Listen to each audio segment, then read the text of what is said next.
ආයුබෝවන් ලීසාස් kitchen YouTube channel එකට ඔයගොල්ලන්ව මම ආදරෙන් පිළිගන්නවා. අද මම ඔයගොල්ලන්ට කියලා දෙන්න යන්නේ මගේ විදිහට පාස්තා එකක් හදාගන්න ආකාරය.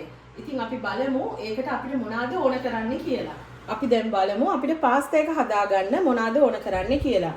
මුලින්ම මම මෙතන අරගෙන තියෙනවා තම්බගත්ත පාස්තා.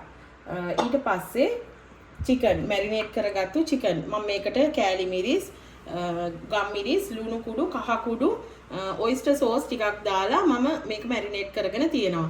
බිත්තර දෙකක් ලුණු කෑලි මිරිස් ගම් මිරිස් අපිට කැමති වර්ගයේ එළවලු ටිකක් ඊට පස්සේ මම අද මේකට පාවිච්චි කරන්න බලාපොරොත්තු වෙන්නේ olive oil. පිරිසිදු olive oil ටිකක් අරගෙන තියෙනවා. ඊට අමතරව මම මේක තව රසවත් කරගන්න oregano ටිකක් පාවිච්චි කරනවා.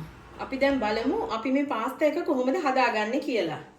මුලින්ම අපි ඒකට සුදුසු භාජනයක් ලිපේ තියලා රත් කරගන්න ඕන. දැන් අපි මේ රත් තුන පෑන් එකට ඔලිව් ඔයිල් ටික දාගන්නවා.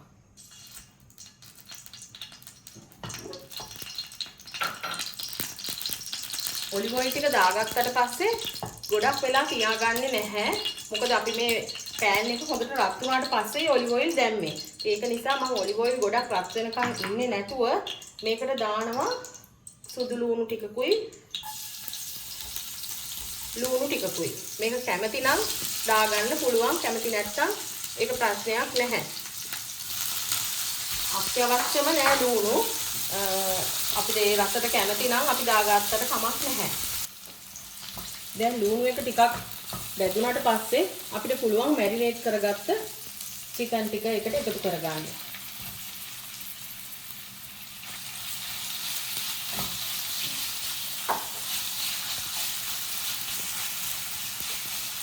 ඒ එකතු කරගෙන මේක තෙලෙන් පොඩ්ඩක් මේ කුක් වෙන්න අරින්න ඕන.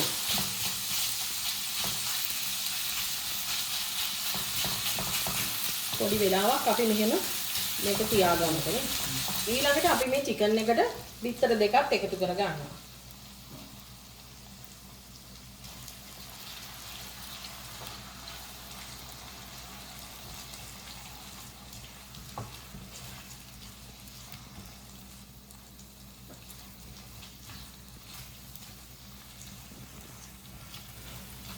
ඊට පස්සේ අපි මේකට මේ එළවලු ටික එකතු කරගමු.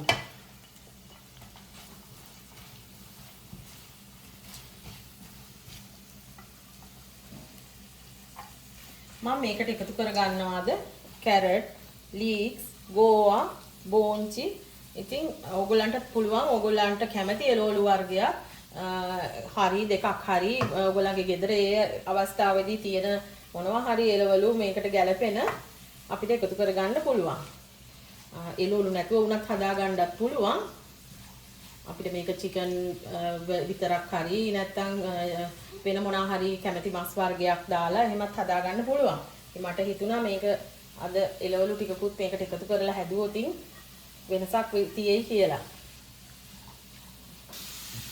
දැන් අපිට පුළුවන් මේකට අපිට අවශ්‍ය ප්‍රමාණයට රස අනුව මේ ලුණු එතකොට ගම් මිරිස් කුඩු කෑලි මිරිස් ඒ වගේ දේවල් ටික අපිට එකතු කරගන්න පුළුවන්. අපේ රස අනුව අපිට කැමති ප්‍රමාණයකට එකතු කරන්න පුළුවන්. දැන් මම මැරිනේට් කරනකොටත් මේ දේවල් මේකට එකතු කරලා නිසා මම ගොඩක් මේ වෙලාවේ එකතු කරන්නේ නැහැ. එහෙම වුණොතින් ටිකක් සැර වැඩි වෙන්න පුළුවන්. ඒ නිසා ටිකක් තමයි මම එකතු කරගන්නේ.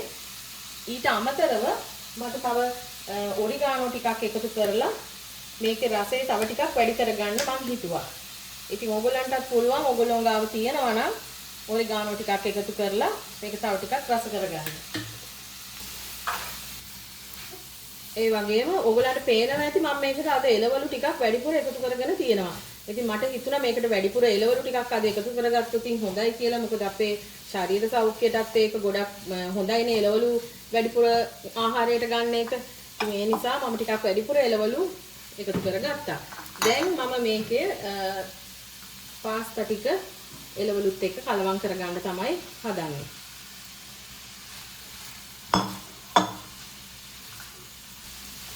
අපි මේ විදිහට ටික ටික මේකට එකතු කරගන්න ඕනේ.